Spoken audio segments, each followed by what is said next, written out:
Hey guys, good morning, Creator Mom. So it's early morning over here in the eastern part of the United States of America.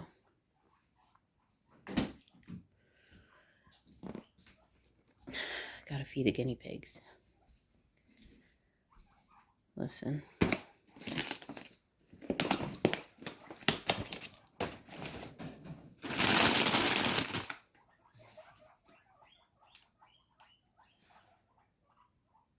They're so cute. How could you even eat one? They're too cute. I was thinking about how self-righteousness is just the greatest plague. I feel like one of the greatest plagues in this world we live in. Self-righteousness, self-righteousness. I think, or self-righteous people.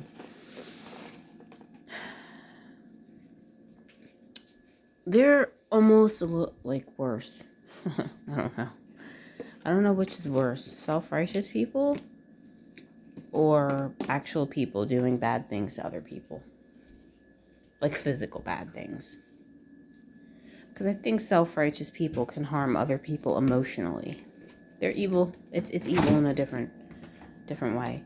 I mean, you see it all over the Bible. Jesus faced a bunch of self-righteous people all the time. Ugh. Self-righteous people are the worst, dude. They're just the worst. They think they're so right. I've probably been self-righteous in my life, especially when I first got saved, became a Christian. I think I feel like a lot of people go through that phase when they get born again or they feel God and they get to know God. I don't know, self-righteousness seems to follow. Oh, my head itches, sorry.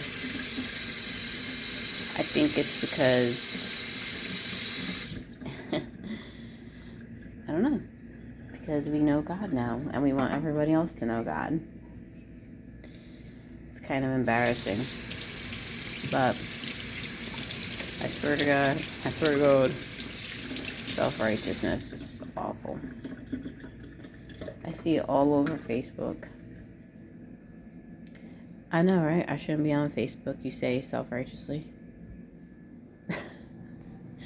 Self-righteous people think they know what's best for the world. Self-righteous people think they know what's best for another person. Not only do they think they know what's best for another person, they will tell you what's best for you and how you're doing it all wrong. You're doing it all wrong. How dare you? Jesus. This is what I see all over Facebook, and it's so sickening. It's not going to make me sick. I'm just saying it's sickening. It's just like, and I'm not going to keep looking at it, but I'm just saying, like, observing the comments that people make to other people is very grieving. That's what I mean. Not sickening, it's grieving. It's almost like, ooh, I'm going to stop reading this because it almost starts to mess with your head, you know? I watched this video for like 5 seconds this morning on YouTube. This guy was talking about a good sense of self, and he said in a good sense of self, you're not easily confused or manipulated by other people's ideas. Basically, ideas of what they think is right. You can kind of hold true to yourself and hold space for yourself and stick to what you value and how you're living. And I really resonated with what that guy was saying, because I'm like, that's one of the things. And he was saying how therapy has helped him, and I feel like therapy is helping me too, to honor myself, man. Fuck other people, seriously. And then people will hear that and be like, oh wow, that person is just really stubborn, they're just not open to change. It's like, no, maybe you're stubborn, maybe you're misplaced. maybe you shouldn't be thinking that you know what's best for other people's lives. Maybe that, you know, maybe if you didn't do that, that person wouldn't seem stubborn. They wouldn't have anything to be stubborn against, because you're not trying to push them over. You're not trying to fucking pummel them with what you think is right. Like Joey Fu was saying yesterday, he had a video. He said he's just a stay-at-home dad on Facebook. He chose to do social media as his work. And he was talking about how he was going to give up when he had however many subscribers or followers. He was going to give up because the haters, self-righteousness is hate. It is hate. The haters there were so many. He thought, I'm just going to give up. But you know what? He didn't. And that's what I've been seeing is like the pattern to being successful, I feel like. If you want to work and put yourself out there on social media and get paid, you have to walk through the valley of the fucking shadow of death of self-righteous people. So did Jesus. He had to walk, biblically speaking, he walked through the shadow of the valley of death of motherfucking self-righteous bitches. And then other people who just followed those self-righteous bitches because they were afraid too, It's a plague. It's like a curse in this world. I feel like if there's any curse, that's a curse. Self-righteousness. That's probably the root of evil, I feel like. These people were so mean to him that he was going to give up. Like, what's wrong with people, I just don't understand it. There's no humility. There's no wisdom. They think they have wisdom, but they have none, They have no understanding because you know why? They don't have compassion. They don't have understanding. They just think black and white, right and wrong, and I know the right way, and you're doing things the wrong way. It just makes me so mad and sad. But it's just the way it is, right? It's just the way the world is. Yeah, people were like telling, people will criticize you. This self-righteousness, it's hate, anger, criticism, combativeness, all the things that I grew up with, and maybe that's why I feel so adamant about it. Controlling, but they act like they're caring. It's so tricky, right? Like, oh wow, how could you feed your kids all that sugar for breakfast?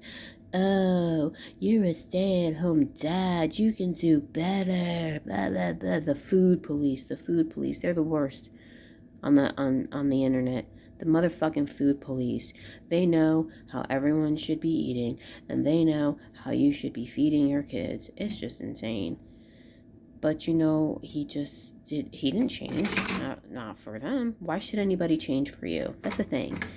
Why should anybody change for you because of what you say, He just continued doing what he was doing and being himself.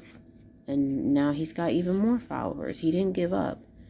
And that's what I see. You have to walk through the haters on Facebook. You have to walk through people telling you you're fat, you're ugly, look at you, you need to lose weight.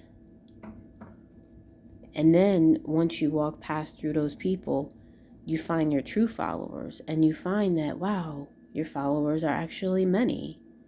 There's more with you than there were actually against you, but their voices were so loud, because it was like, it's overwhelming. It just, it just, now when I look at his videos, honestly, I see mostly his followers, on there, commenting. I don't see like a lot of the haters like in the beginning,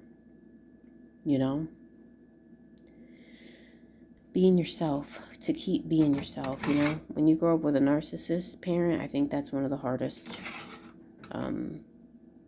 things to do is just to keep being you, because they want to rip at that thread. They rip at that thread. you know? They tell you, oh, you're so stubborn, you're so stubborn. You know, you don't want to listen. They don't realize, like, that we see how self-righteous and prideful they are, you know? And it seems caring, right? To act like you care. You know what's better for somebody else's child. Oh, how could you feed your child this? You should be feeding them this, that, and the other thing. Oh, wow, miss on the internet and stranger. Thanks so much. Like, thanks so much that you care about my kid more than I do. Wow, what a hero. It's so misplaced. Anyways, I hate self-righteousness. And, right? But then if I were to say, well, I hate self-righteous people, I guess I'd be like them. I'll hold space for understanding for self-righteous people. They think they're well-meaning, but they're not.